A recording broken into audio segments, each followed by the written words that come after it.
कि अगर आप ये सोच करके महादेव का काम कर रहे हैं, लोगों को समझा रहे हैं कि साहब ने कहा है, साहब मुझको बहुत पसंद है, दीदी माँ मुझको बहुत पसंद है, तो देखिएगा उसका परिणाम अलग आएगा। आप करके देखिएगा। अगर भरोसा नहीं है मेरी बात का तो आप करके देखिएगा। हो सकता है लौटने में आपको कोई मिल जाए।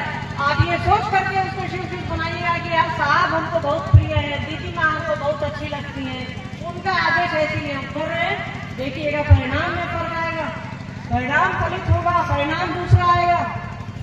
तो हमको और आपको कोशिश करनी चाहिए कि साहब जैसा कह रहे हैं वैसा करें। और साहब कोई नई बात तो कह नहीं रहे, पिछले 50 साल से एक ही बात कह रहे हैं, शिव को गुरु बनाइए, दूसरों को प्रेरित करिए कि शिव बने।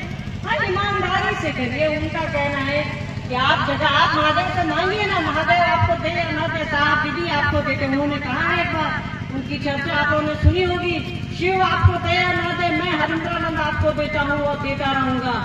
तो आपको जब मिल ही रहा है तो महादेव का काम करने में क्या दिक्कत है? ईमानदारी से महादेव का काम करिए।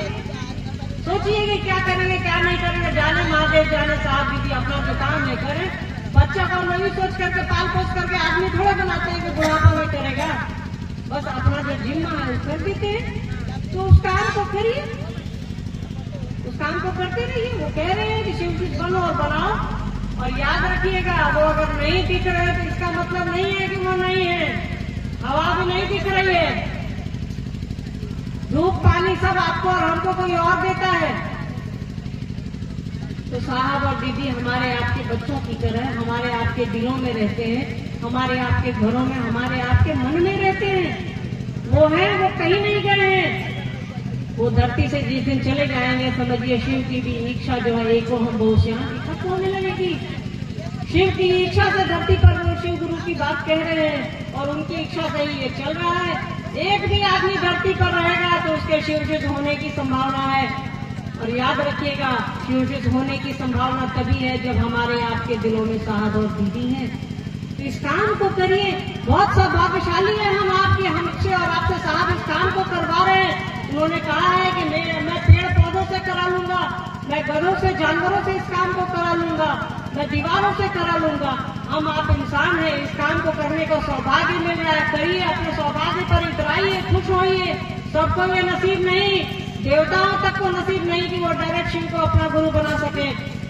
दानवों को भी, राक्षसों को भी ये अधिकार नहीं कि वो डायरेक्ट शिव को अपना गुरु बना सके। हमको और आपको ये अधिकार किसने दिया? ये अधिकार साहब और दीदी माँ ने दिया कि हम आप उस शिव को, उस दया निधान को अपना गुरु बना सके। तो वो जैसा कह रहे करिए। उन्होंने इतनी बड़ी चीज हमको और आपको दे दी, हम आप एक उनको कृतज्ञ भी नहीं हो सकते उनके लिए। कम से कम उनको याद रखिए, वो जो कह रहे हैं वो करिए।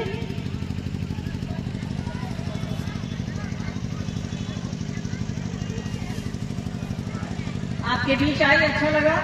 धूप चढ़ रही है, एक दिवसीय कार्यक्रम अब नहीं होने चाहिए बिना शेड के।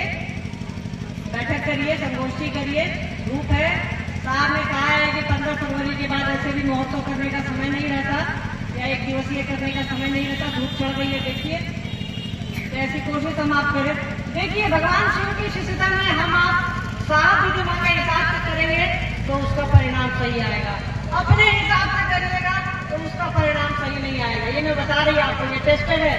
अपने हिसाब से इस काम को कर, बाकी जो काम करना है अपने हिसाब से करो ना यार।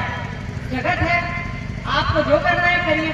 और भगवान शिव की शिष्यता में, अध्यात्म में अगर आप साहब और दीदी माँ के हिसाब से नहीं चलेंगे तो हमारी और आपकी यात्रा बहुत लंबी हो जाएगी। याद रखिएगा इस बात को। उस आनंद की यात्रा पर हमको और आपको चलना है, तो क्यों लंबा कर रहे हैं? यात्रा में हमको और आपको ले जाने के लिए साहब दीदी हैं, मार्गदर्शक। उनके हिसाब से चलिए, उनकी उंगली पकड़े पकड़े चलिए और उनको याद रखिए। आप सभी के बीच आई, अच्छा लगा। आप लोग सुरक्षित घर लौटेंगे। कार्यकर्ता जो है वो ध्यान देंगे, विशेषकर कुंदन जी को धन्यवाद।